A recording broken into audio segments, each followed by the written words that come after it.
Good morning, good afternoon, or good evening to you, wherever you may be in the world. I am Sam, and this is by Hook or by Needles. And today, I am about to finish off the toe of my latest pair of socks. Here's the one I have finished earlier, and we're going to do the toe.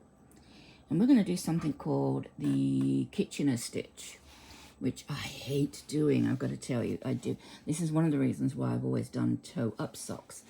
But most of Stephen West's socks seem so far to be cuff down. So I'm very fastly, is that a word? Quickly becoming experienced in Kitchener.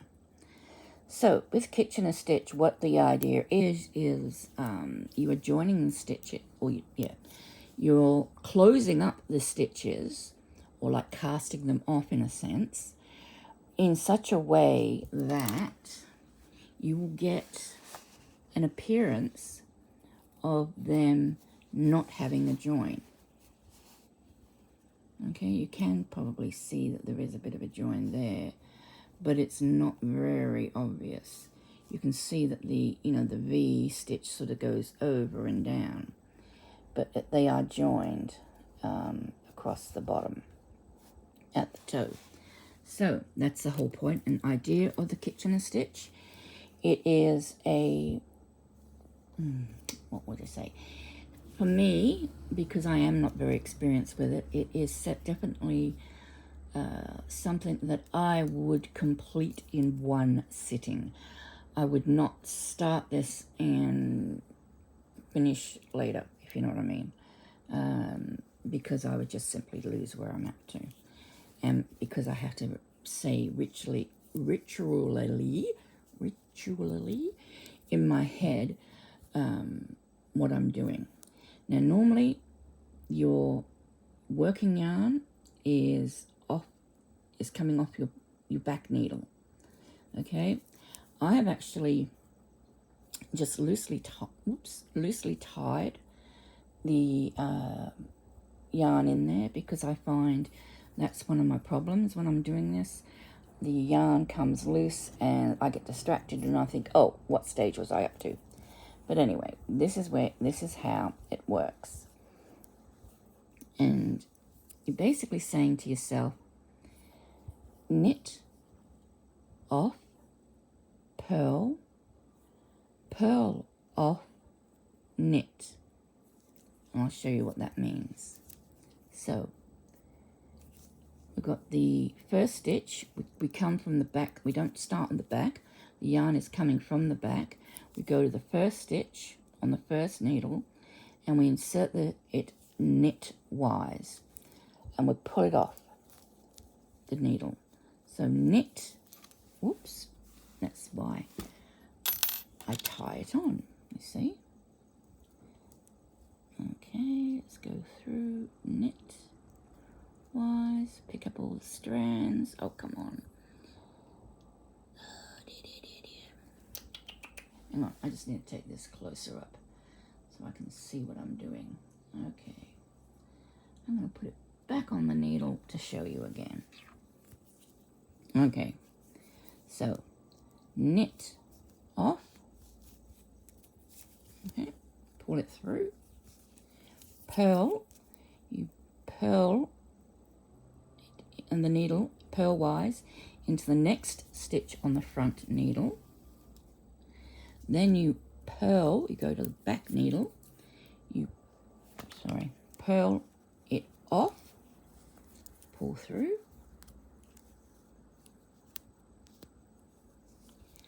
and you knit into the next stitch on the back needle. Okay, and then you give it a little bit of a tug and you start again. So you knit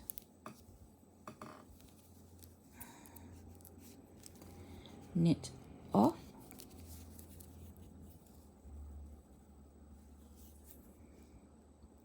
purl on, so it stays on. We go into the stitch purlwise, but we leave it on the needle. And then we go to the back needle, and we, sorry I keep going off this, because I'm trying to see around the camera. And we purl off, just take that off, purl off, and knit on. So go through knitwise, and we leave it on the needle. And this is what I say to myself as I work along. And then every time you finish the fourth stitch of the sequence, or the last stitch of the sequence, if you just give it a little pull, not too tight, but tight enough just to make sure the stitches are pulling together. So again, knit off,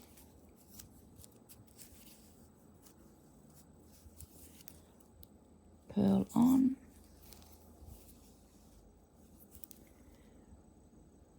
purl off, knit on,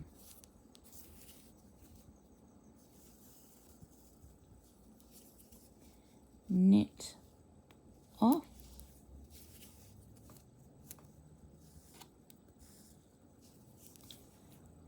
purl on,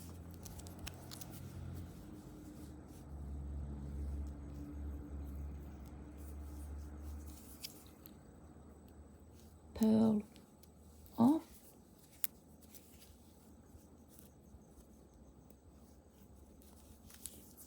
knit on.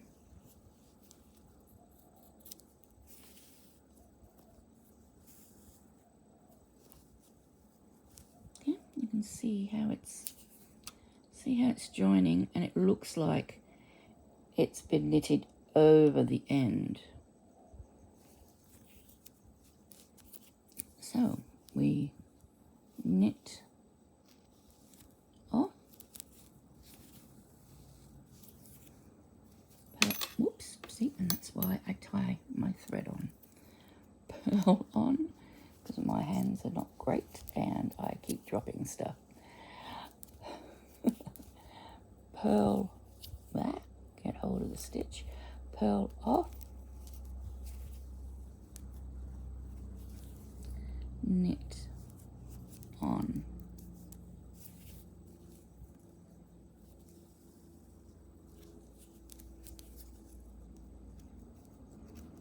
knit off,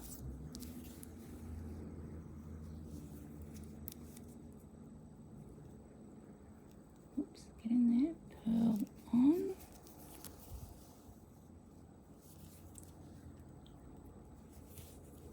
purl off, knit on.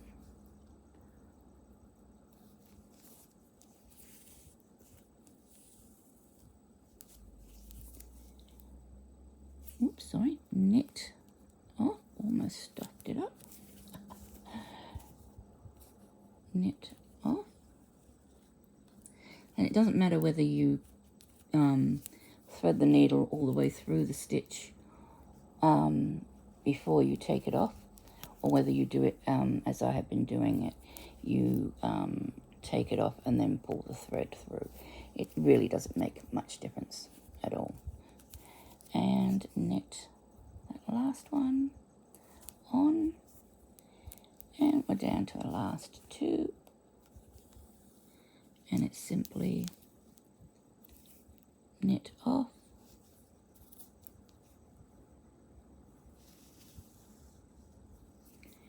and purl off.